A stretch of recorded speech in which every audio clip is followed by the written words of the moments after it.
Goodbye Blue Sky. This is a really cool guitar piece, and there are a lot of different ways of playing it. Matter of fact, I even did a lesson on this, a partial lesson, that's up in our free section in the really early days, years and years and years ago. But I want to take a little more in-depth, detailed look at it now. As I just mentioned, there are a lot of different ways of playing it. This is, of course, David Gilmour's guitar playing from The Wall, 1979, and of course him singing and everything else, but really cool tune. And when he plays it now, or when he plays it live, he plays it with a pick, with a steady kind of alternating down and up thing, and then plays most of the notes really just one line at a time, or one note at a time. But there were two main guitars going on the original recording, and then even a couple little overdub parts before stuff like that happened in there. And we're going to take a look at really how to play it, how best to play it fingerstyle with one guitar, playing as much of the stuff as you can to make it sound like what we hear on the record, or on the CD, or in the earbuds and the MP3s. So I've got a couple pages of tablature that are, and there's quite a few differences between the way I showed it a long time ago and just little refinements that we'll take a look at. So print out the tab and let's start working our way through Goodbye Blue Sky. The right hand is really basic in this. We're going to be using your thumb and two fingers, your index and middle finger. And sometimes I'm just going to play some open strings here, the 4th, 3rd, and 2nd strings. So sometimes we're just going to be doing a straight little 4-note arpeggio.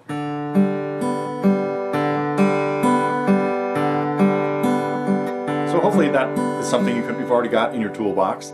Other times we'll be playing steady bass notes as quarter notes and playing one finger in between them, or sometimes two, when we have little runs like,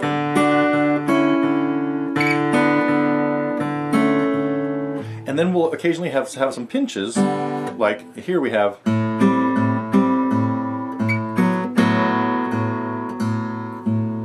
but keeping the rhythm going and mostly just making sure that your thumb is keeping beat for you is going to be the biggest, the only thing you really have to worry about in the right hand.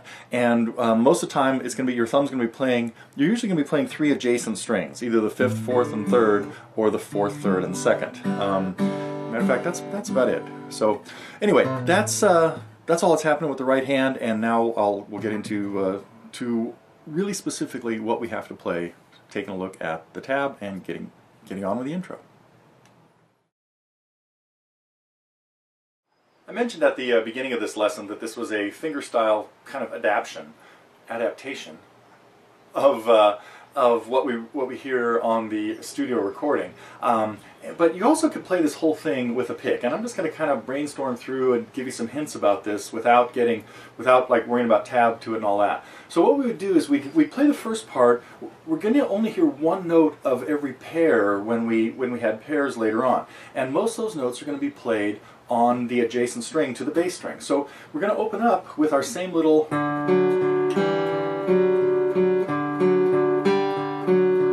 Now, if you only play one note there, we would reach back and play the E, and then the G.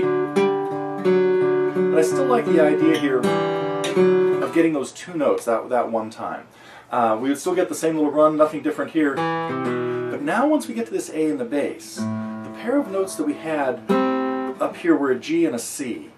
The G on the 4th string and the C on the 3rd string. And so what we're going to do though is play the C up the neck on the 4th string. So the C that would be at the 5th fret of the G string will also be, find it, and now we'd have something like this.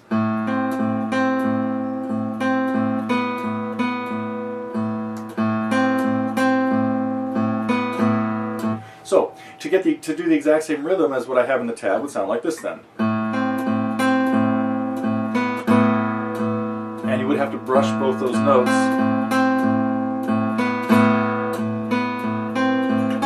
And we could still get a little thing there and then into the 3-note arpeggio. good time to use cross picking probably there for that type of thing.